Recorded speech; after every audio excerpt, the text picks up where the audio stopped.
Hi, my name is David. I am the owner of Mana and Maple, and I am a woodworking channel, but my woodworking channel centers around role playing games. And so I thought it would be a great idea to kind of talk about why I love role playing games, and more importantly, why I'm excited about Critical Role's Campaign 4 and why I think you should be too. There's a lot of, I don't want to say negativity around this. There's a, I want to say, a manufactured controversy around them using Daggerheart versus Dungeons and Dragons. Overall, I don't care which system they use because I've enjoyed the Age of Umbra content. I've enjoyed all the campaigns that have come before. What I'm more interested in, less on whether or not you're doing a freeform narrative play or a more crunchy rules adherence play, I'm concerned about how awesome it is to have that many nerdy ass voice actors sitting at the table playing Dungeons and Dragons, playing a role playing game, playing a TTRPG, but playing in a narrative way with a lot of other people. The cast is going to be astounding. I am excited for Luis Carrazzo, who was phenomenal and has been phenomenal in everything that I've seen him with. And the tidbit that I really enjoyed was Matt saying that he played with Luis before Critical Role in a campaign before Geek and Sundry picked them up. I think that's great to bring someone who's been with you and playing with you for such a long time and give them that opportunity, especially because they're such a phenomenal player. Robbie Damon. Robbie Damon is back, and for me, that's excellent because, yes, Dorian Storm was a great character, but the way he picked up Serkanos is, oh my god, it was so pure comedy, showing the absolute range that he can do. And I'm excited for what he brings to the table because maybe he'll settle on something edgier in the middle this time around. Abria Iyengar, who is just a powerhouse of mental acuity in the space. She is the sharpest person at the table I have seen in a long, long time. And her ability to just take something that's given to her and then spread it around in joy and a little bit of mischievousness is a true skill that I hope to one day have as a player or a DM. Or Alex Ward, who I didn't know this until I actually looked him up. Yes, I've been enjoying him inside the Candela Obscura stuff and the Divergent stuff, but he specializes in creature caricatures.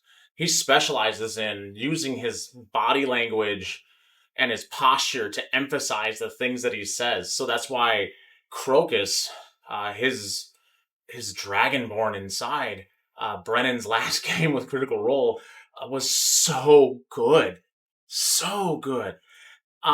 It's that hunched over kind of. It really changes the way you look at people, and I love it. And I can't wait to see if he does something like that again.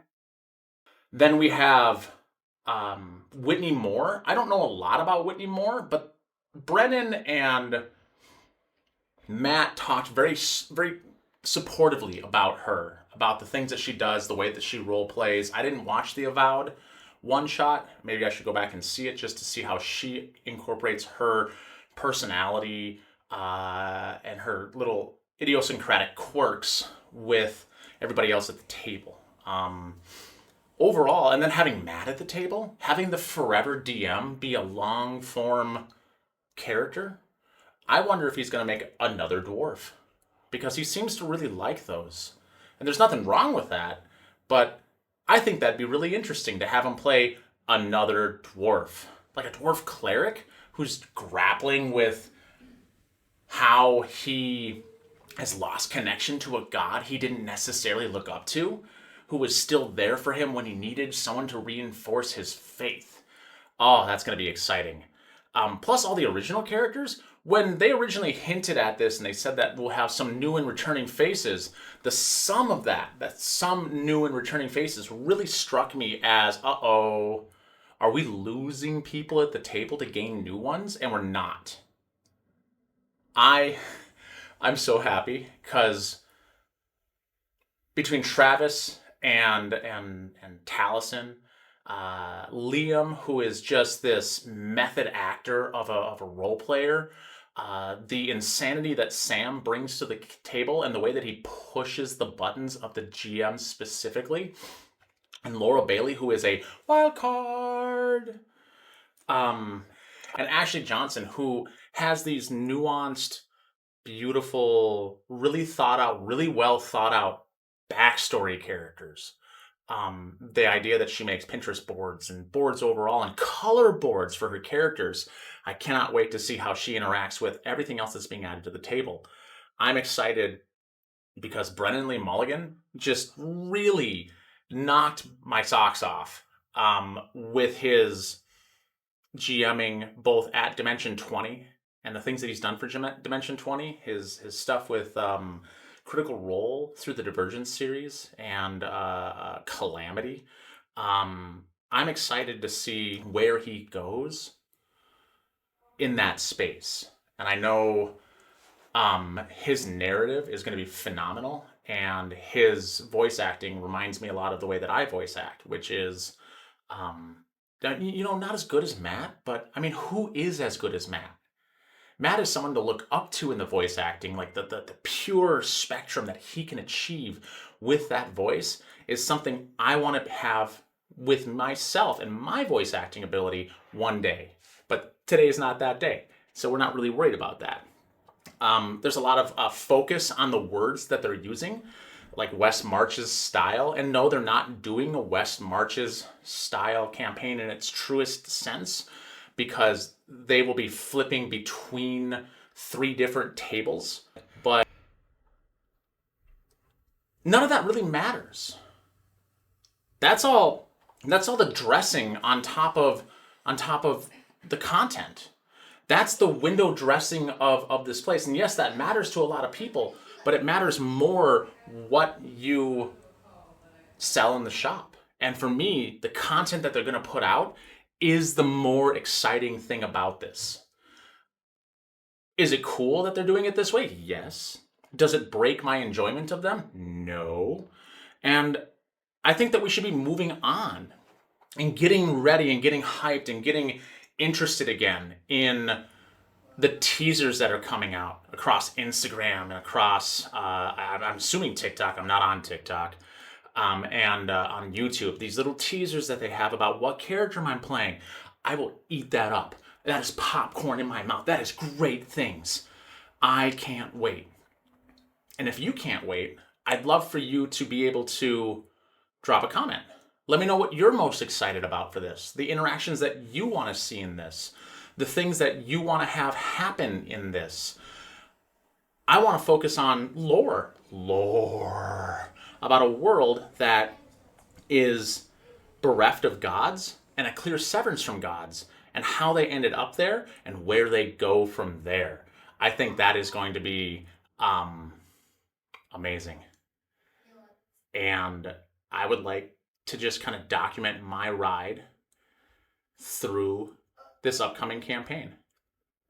And when this video drops that I'm making right now, we'll have about 4 weeks until the first episode. And I think the great thing is they've already taped 4 episodes. And really in this time, they're probably going to tape 4 or 5 more. And so they'll be like 9-ish weeks out already. And I can't wait to see where that goes. I can't wait to see where the characters go. I can't wait to see where the lore goes. And I can't wait to see, the world that Brennan is building along with Jeremy Crawford and Chris Perkins. There's a lot to be excited about in this campaign and in this new Critical Role set. There's a lot to be excited about. So why are we focusing on the details that are really the background of what we're about to experience?